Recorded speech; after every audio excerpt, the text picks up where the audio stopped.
close your eyes and ask your unconscious mind, your creative imagination, to present you with a landscape.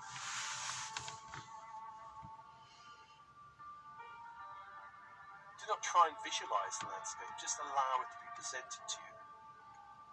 Open your inner senses, your sense of seeing, color, shape, and form, of hearing sound and silence, of feeling, touching, knowing, intuiting, smelling and tasting.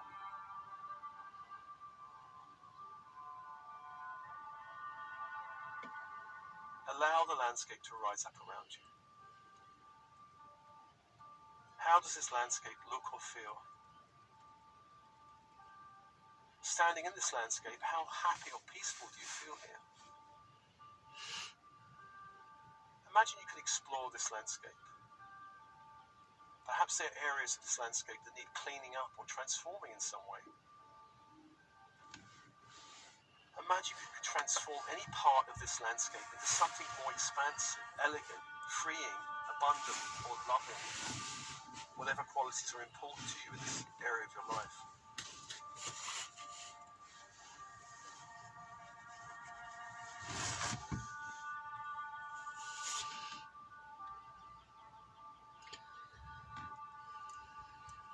So exercise 1 is writing an area of your life out as a journal, all the thoughts and feelings.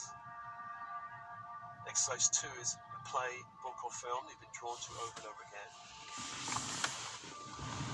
Exercise 3 is think of an area of your life that's had difficulty. What landscape represents that difficulty? Go and explore that landscape and start doing some creative adjustments there.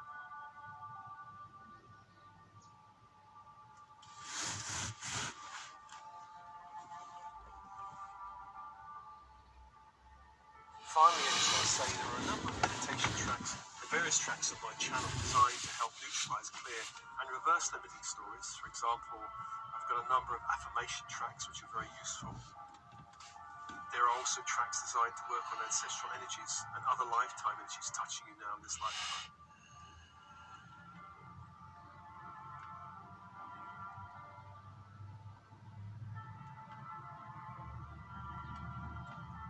So I do hope this little piece has been useful for you, or some parts of it have been useful for you, or given you food for thought.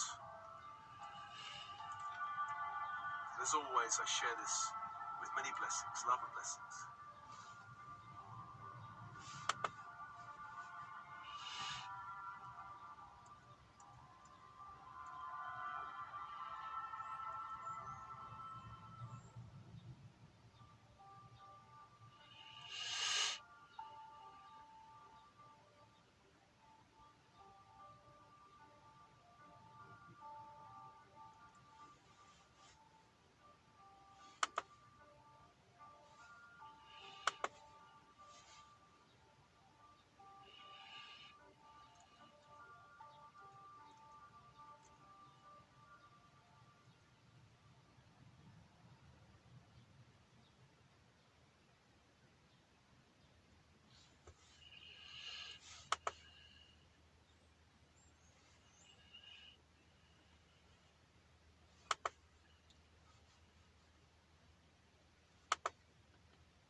Ascension News, the magical power of stories.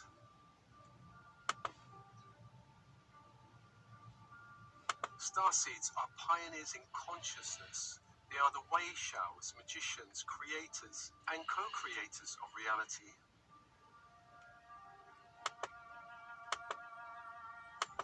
One way starseeds manifest is through stories. But not just any story.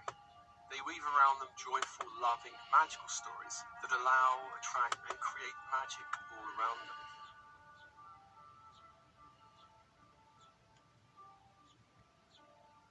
One trait that all humans share is a love of stories. Actually, we are all storytellers as well as story receivers. Stories help us make meanings about the events of our lives. They help us create a sense of belonging to a family, a culture, or some other group. Humanity has been telling stories for countless generations. Tribal stories, for instance, were retold as a way of shaping collective identity and tribal belonging. Humans in our modern world do not normally sit around campfires telling tribal stories of belongings and meaning. Most stories that men and women live by could be called ego stories or coping stories, and these stories are certainly not magical. They tend to be fearful and anxiety-driven stories. They speak about what we can expect or not expect in our day, how much love, abundance, joy, or lack of it we can expect, how much conflict, stress, and unhappiness there is in our lives. Men and women are always making up stories all the time. The more a story is repeated and emotionally reinforced, the more a person will be convinced of the truth and solidity of that story. Nowadays, in our modern world, we're bombarded with different kinds of stories. Stories are presented through a range of different mediums and channels. There are so many platforms and channels these days where we can find news stories. We are now able to see and listen to cultural stories from around the world by simply having a good internet connection. This, of course, gives the impression there's a great sense of freedom in the Western world when it comes to knowing what's really going on around us. However, since fact-checking and censorship are now becoming an increasing feature of Western news platforms and outlets, how broad and true are the news stories we are receiving?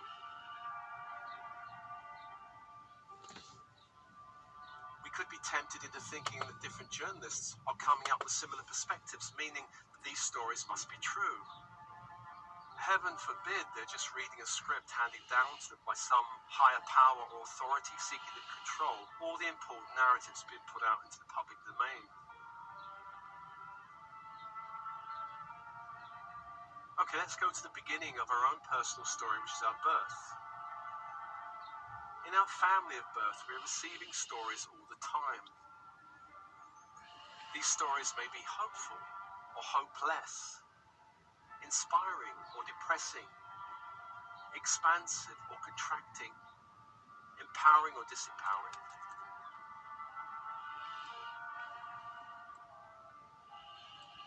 Family stories do not begin with our parents, they're much older. We can inherit ancestral stories that contain the summation of experiences and wisdom handed down by those who went before us. The challenge of these stories is they do not often help us navigate our modern world.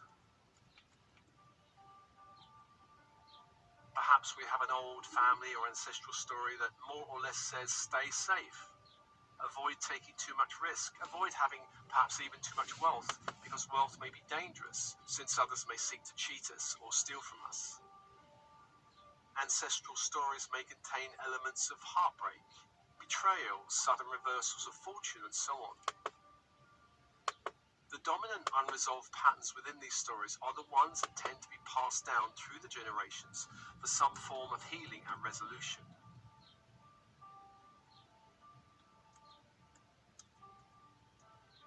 We are multidimensional beings, and this is just one lifetime amongst many. We inherit stories, you could say, from other lifetimes, and some of these stories again will be expansive and will speak about great resourcefulness and gifts. Other stories may be stressful and traumatic and make us feel fearful and cautious when they're triggered. Imagine for a moment you've been killed in some lifetime for speaking or acting on your truth.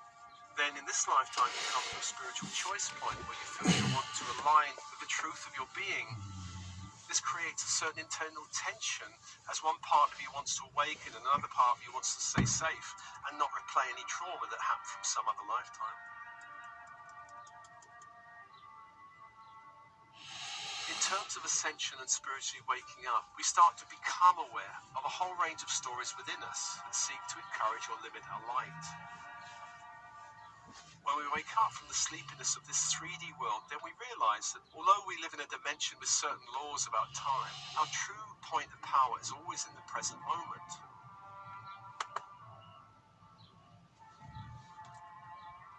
What we call the past is just a bunch of energies we call memories, which are held in the physical body and the energy field. Similarly, the future is just a stream of probabilities that we have not yet experienced in the present moment.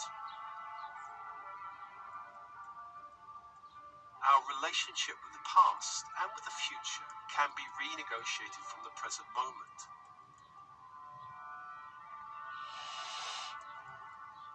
We are not a victim of the past or our past stories. We're not locked into any predestined future. In each and every moment, we create our reality.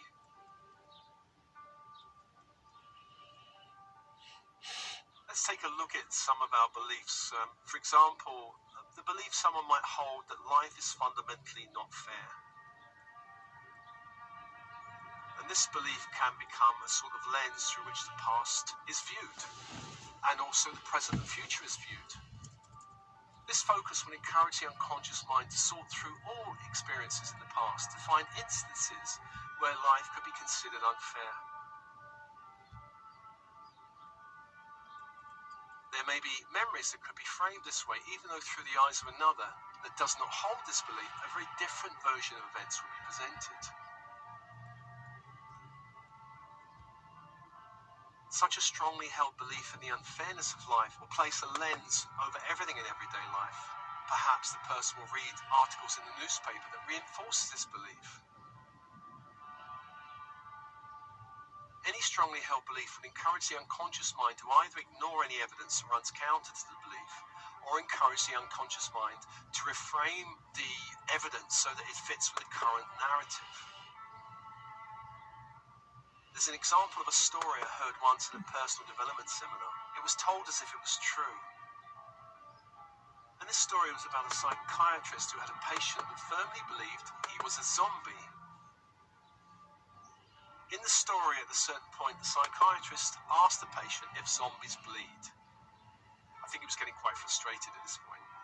And the patient replied, "Of course not, they're the living dead." The psychiatrist took a needle and pricked the finger of the patient. The patient's finger formed a droplet of blood. The patient looked at the finger and after a period exclaimed, "I was wrong. Zombies do bleed." Now, whether that's true or not, that story, it highlights the fact that where there's a strongly held belief that any new data that goes against the truth of the existing story, that data is altered to fit in the existing story. This happens all the time. When enough people do this, then you could say that collective truth is altered.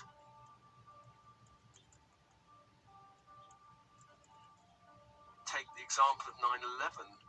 There was so much data that did not really fit in the existing narrative that was being put out by governments. And, of course, anybody who disagreed with this was called a conspiracy theorist. And this was meant to be a way of discouraging anyone from not buying into the mainstream narrative. And to a large extent, the same thing's happening now in the current global crisis.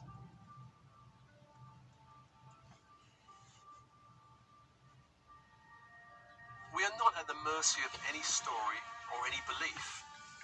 Awareness is always curative, and with awareness comes the choice to change our minds and adopt a new story or belief.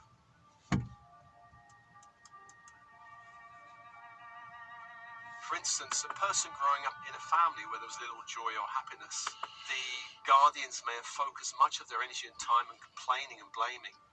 And the person may have grown up with the belief that life is fundamentally miserable, maybe even full of suffering. A person looking out at the world with this belief will tend to see a world of misery. And even though such a person may have lived his or her life for many years this way, Perhaps slowly or suddenly they become aware that they've been living through a very limiting story. They realize somehow that misery is not the inherent nature of reality. Rather, it's something they have believed because of their formative years. They understand the story to be a belief or set of filters over reality that can be changed or removed. Perhaps such a person starts working on affirmations and meditation, and though it may feel odd at first, gradually they feel more at ease with trying on a new set of tinted glasses, so to speak, through which to see the world. Now, instead of seeing a world of misery, they start noticing people having fun, and perhaps begin to notice there are things to feel grateful for in life. As this happens, they're perhaps even able to scan their memories to find instances of joy in their childhood or adolescence. Stories have a power to uplift or a power to bring down the vibration. Once a story is understood to be just that, a story, it can be changed. When we change our minds, we literally begin to see the world with new eyes.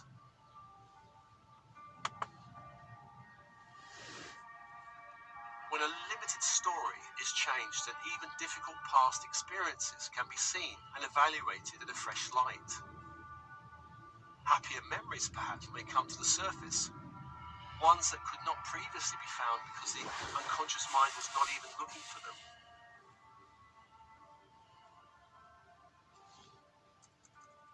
The thoughts we habitually think and the feelings we habitually feel are shaped and contained by the stories we believe to be true. These habitual thoughts and feelings shape our reality in the present and invite people and circumstances to step into our reality in the future.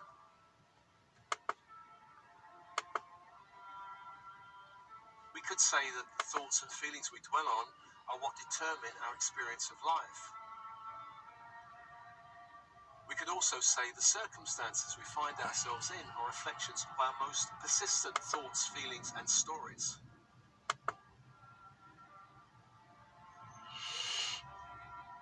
We can always stop telling our sad stories, and there's a great film that highlights this. In the film Jerry Maguire, played by Tom Cruise, he goes out to lunch with his employee Dorothy, played by Renee Zellweger.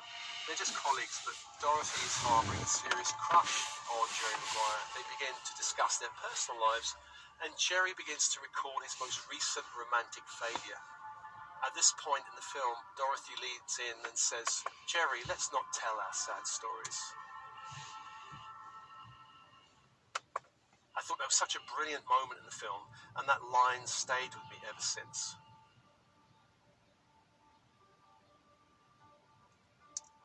Stories and beliefs can influence and even cause physical discomfort and illness. For example, a person may have a strongly held belief and story about the virtues of working hard. This impulse may have resulted through demanding parents that impressed upon the child such a drive. They could also have roots in some religious story held by the bloodlines still reverberating in the family field. The present reality will be a reflection of the need to work hard, the drive to make ends meet, the pressure of deadlines to be reached, or perhaps the importance of pleasing others through performance. Any natural desire to rest or recharge and have fun will run secondary to this main story. Over time, this may cause physical distress that will grow.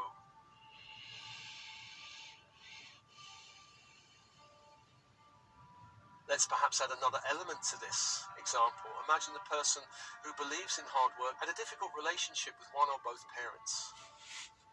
Imagine this was so difficult that at times they felt anger and hate towards one or both parents.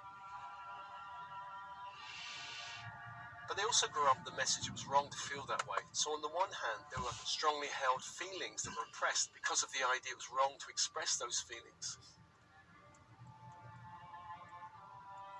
Though hidden, these feelings may not have found resolution. They're still there and may surface in other ways that do not seem linked to the original cause. These feelings remain in the body, creating a certain dynamic tension, but again manifests as some other physical discomfort or disease.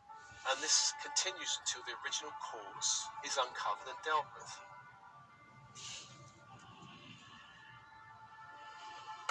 So I hope by now I've impressed upon you the power of stories, and it's important the kind of stories we live by. Starseeds are born into 3D density and can take on limited stories from 3D families and the collective. Since starseeds are so sensitive, this can hamper their ability to live a blessed life until these stories are transformed or released.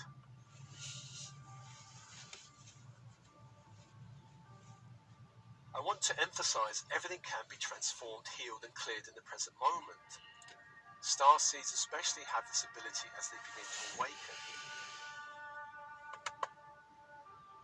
Whatever the origins of any limiting story or set of beliefs, awareness is curative, and just becoming aware of the true origins is the first step in allowing greater freedom in the present moment. We're all storytellers. It's important to become aware of the stories we're living within.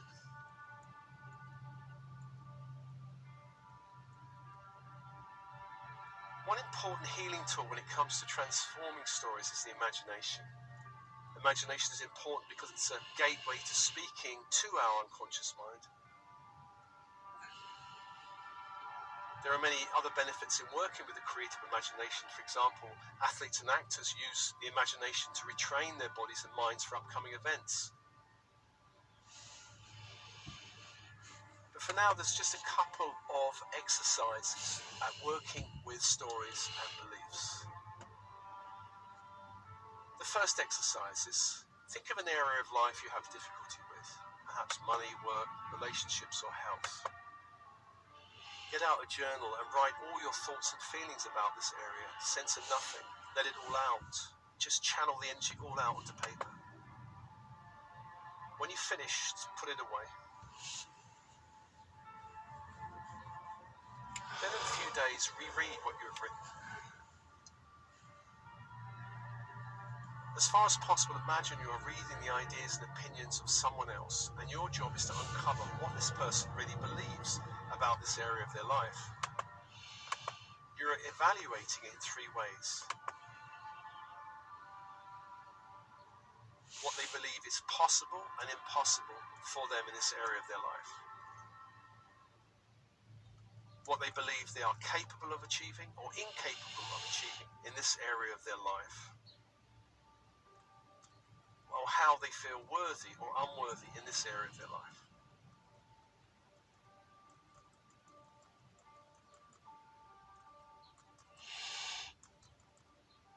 Exercise 2 is think of a play or book or film you have been drawn to over and over again in your life. Perhaps a book you have read many times or a film you have watched over and over. Bring to mind that story. What is the story? And what is the main theme of this story? Perhaps heartbreak, betrayal, redemption through struggle. Perhaps that of light versus dark.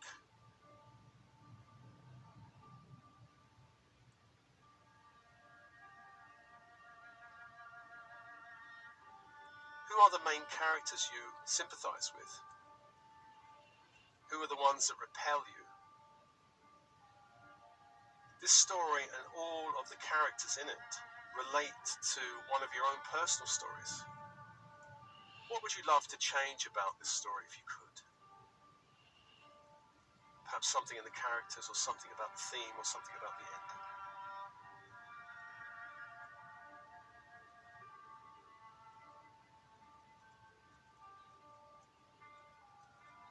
Exercise 3, imagine an area of your life that you have a challenge in could be represented by a landscape. This landscape could be anything from a meadow, a forest, a jungle, a mountainous region, perhaps an area near the sea, or perhaps a desert. Close your eyes and ask your unconscious mind, your creative imagination, to present you with a landscape.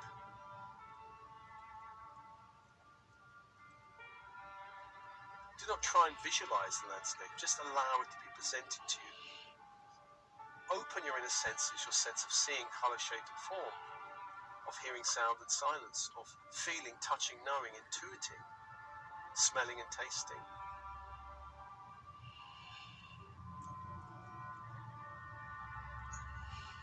Allow the landscape to rise up around you. How does this landscape look or feel? Standing in this landscape, how happy or peaceful do you feel here? Imagine you could explore this landscape. Perhaps there are areas of this landscape that need cleaning up or transforming in some way. Imagine you could transform any part of this landscape into something more expansive, elegant, freeing, abundant, or loving. Whatever qualities are important to you in this area of your life.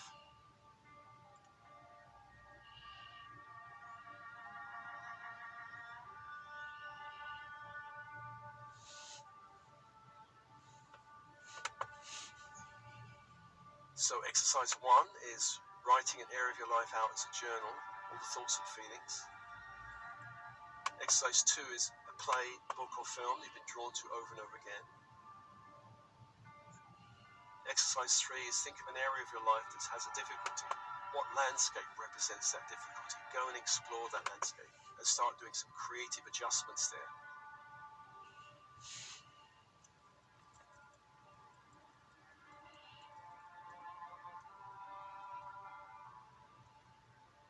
Finally, I just want to say there are a number of meditation tracks and various tracks on my channel designed to help neutralize, clear and reverse limiting stories. For example, I've got a number of affirmation tracks which are very useful. There are also tracks designed to work on ancestral energies and other lifetime energies touching you now in this lifetime.